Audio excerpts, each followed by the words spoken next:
had run away from home, and I had hitchhiked across the line, didn't need a passport, even a driver's license. Well, I was only 14 at the time anyway. So got thrown in jail, fingerprinted, and kicked out of the States at that time.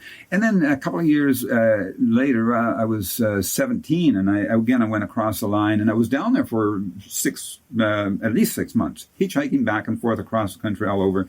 And then I was on my way back to Canada, and I got picked up by the State Patrol, and fingerprinted and kicked out, right? And so he's bringing you saying, what about then? What about then? Sir, why did you lie on your forms and say you had never had any contact with the police? Well, I thought it was as far as being an adult. Does it say anywhere on here, adult? No, I'm sweating. I'm red. You know, I've been in that hot seat before. It doesn't feel good. So I don't know if this was common policy or not, but he just shook his head and he motioned to one of his colleagues and said, "Take over for this guy here. I'm done with him." And I thought, well, okay, where do we go from here? But it was just a matter. He didn't want to have any more to do with me. He changed the things on the form. He said, yes, he's been fingerprinted here. I don't know if it came up there that I'd been fingerprinted at least once before in Canada as well. That was when I was 15 and had done a bunch of B&Es. For those of you who are listening who don't know B&Es, that's break and enters. There had been intoxication in public, theft of auto, just a number of things that had caused me to be end up being put in a foster home.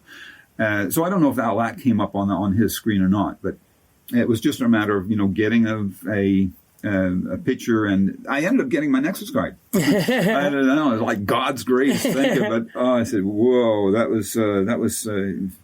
Things are saying that because it was like 50 years, almost 50 years before that all this had gone on. Yeah, I was now, a committed Christian, a respectable and a respected person in the community. Blah blah blah.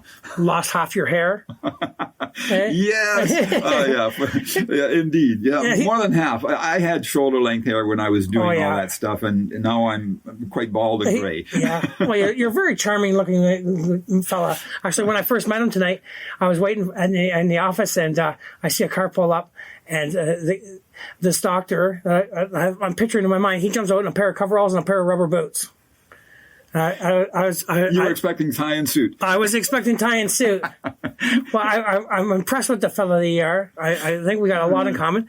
And so, that just comes to show you, like, you're talking about those black marks. I mean, that's like, those are those black marks on your record.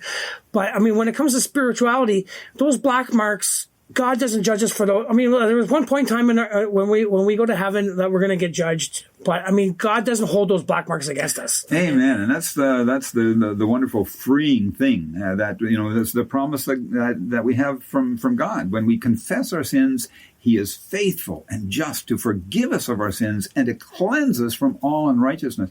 So you imagine, carrying a heavy backpack. Carried it. Yeah. When we're thinking of that, backpacks. A little sidetrack here. I've hitchhiked probably 100,000 kilometers in my life, across Canada a couple of times, across the States a couple of times. He's not Forrest Gump. No, but one time I got dropped off in the middle of nowhere. This is in Germany, and I was on the Autobahn, and I was like, late at night, and I had at least a 55, 60-pound backpack, and I walked for probably at least 8, maybe 10 kilometers to the next rest stop because this guy just dumped me out in the middle of nowhere.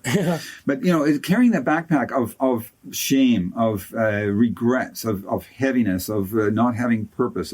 There's a backpack of just garbage that we're carrying, and when we're confessing and meeting God in that personal way, it's we just leave it all, and He cleanses us from the inside out and releases that, and it's a wonderful freeing thing to have that. I feel that I know exactly what you're talking about. I've carried that guilt, the shame, the regrets, and I've hit a rough patch in my life over the last few years, and I've woke up and I don't want that anymore. And when I go to church every once in a while, I feel that weight lifted off of me. And it's like a breath of fresh air. It is. And I'm guessing one of the things that you feel there is total acceptance. I do. I feel accepted. Yeah. That doesn't matter what I did. Yeah. And it's by God and by God's people. Yeah. And there's what that bonding is. And it's such a freeing thing. And with that freedom comes that peace and harmony I was talking about. Most of us, I don't know about most of us, I'll say a lot of us want more than that. We love the freedom. We love the peace and the harmony. A lot of us want more, and that is we want to be really enjoying our life. Some of us want to go beyond that, and that is we want to be thriving and celebrating. Like when we wake up in the morning, oh, God, another day. Yes, right on. I'm excited about what blessings you've prepared for me today. What's going to be happening? And we make all these plans, but...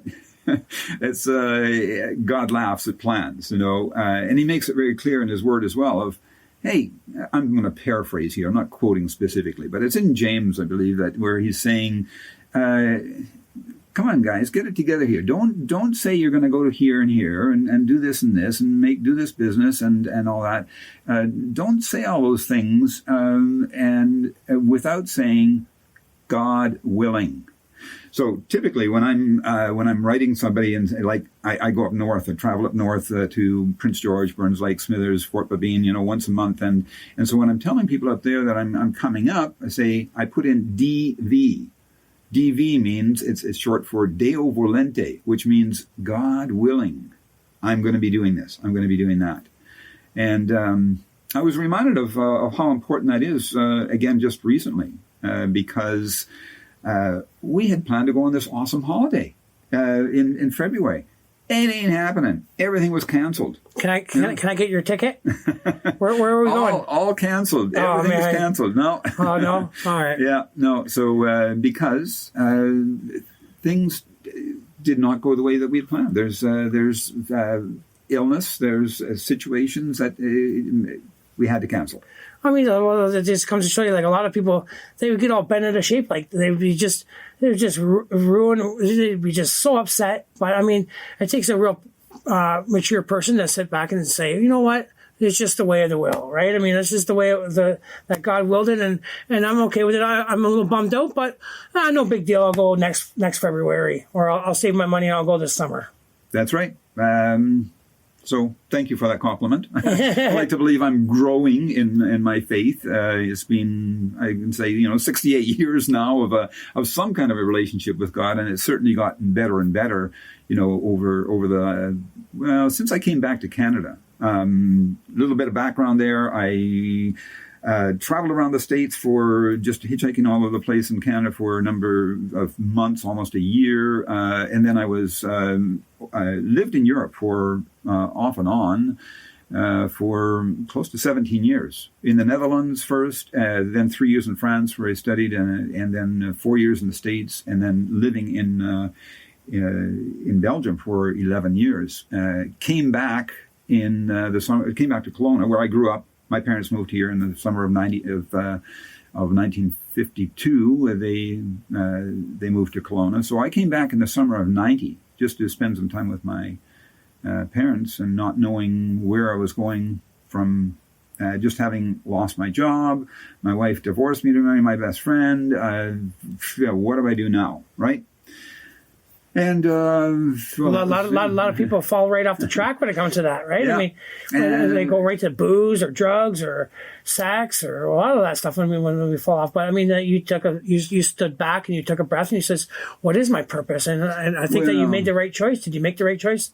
For sure, it was a rough journey though, because when my wife made it very clear to me, marriage was over, done. I stuck out my thumb again and just started hitchhiking around Europe. Hitchhiked to a job interview, and then ended up selling timeshare down in the south of Spain, and talking about how do we medicate our pain, and I got a message. It wasn't like I'm hearing your voice and you're hearing mine, but I got this message from God of okay, Sam, it's time. Time for what? Time to get real. Because for 20 years, even though I was involved in all this Christian stuff, You're just floating around. Yeah, I was living a very hypocritical life. I was a workaholic. I was abusing alcohol. I was into pornography, even though doing all these other crazy Christian things. And so it was like God took away all the blessings that He'd given me: a job, security, a wonderful wife, a child, a good friend. I had all these wonderful things going for me, and I was not living for Him. I was living a very hypocritical life. So when my wife left me, and I was laid off because the school I was teaching at was going through a financial crisis, lost my best friend because my wife wanted him instead of me. And just threw that little. You didn't hang out with the guy anymore. You guys didn't go bowling after together, did you? No.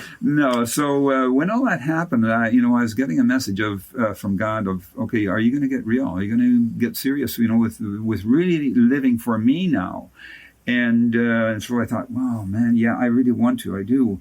What am I going to do? Well, I'm going to avoid any form of pornography. I'm going to read my Bible more. I'm going to pray. Yeah, I'm going to. What else am I going to do? Oh, I should fast. Yeah, that's a good thing. Not. I have an addictive personality, so when you go into fasting, I mean, you got to have some sense, right? And I was really just messed up, and so I'm fasting, for like a couple of months. Like all I would do is drink water and juice and work, 10, 12 hours a day, 6 or 7 days a week, work out, running, jogging, sit-ups, push-ups, mountain climbing, all that kind of stuff. You're from Kelowna. I got one question for you. Do you ride a bike up a mountain? I have. Oh, crazy guys. I don't get that one. So I was doing all these things, and I dropped down to 130 pounds with my clothes on. And the sick thing was, I thought this was cool, right? How much more can I lose and still be functioning? And it was about that time that my parents wrote me and said, Sam, why don't you come home? We're celebrating our 50th wedding anniversary. Great to have you home. Come home and sort some things out here. And so I came back to Kelowna in the summer of 90. Not knowing how long I was going to be here. 39 years old, no job, had 2 suitcases, no money, child support payments to make. That's where I started back when I came back to Kelowna in the summer of 90. So here we are, 2020, 30 years later, no debts, have a nice car, a wonderful wife that we've been married for almost 29 years now, and it just gets better all the time. Did something different that time, though. We got premarital counseling, and we got counseling 2 or 3 times after that as well, because we all come into relationships with baggage. Oh, we do. Yeah.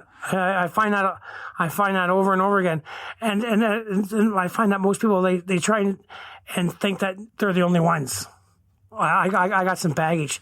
And I'm like, listen, I got baggage too. That guy over there has got baggage. That guy over there, everybody's got baggage. Don't think that you're any different than anybody else. That's so true. It's, sometimes it's comforting to know that. And other times like, really? Okay. So where's someone, I want to meet someone and connect with someone who doesn't have baggage. Well, it can be sorted out. I'm the eternal optimist. In other words, I believe as long as there's life, there's hope. And as long as there's hope, then there's the possibility of change. And if there's that possibility, then there's the possibility of lasting, positive change taking place. And frequently it involves divine intervention. It's partnering up with God and allowing Him to work in and through our lives to bring that lasting, positive change.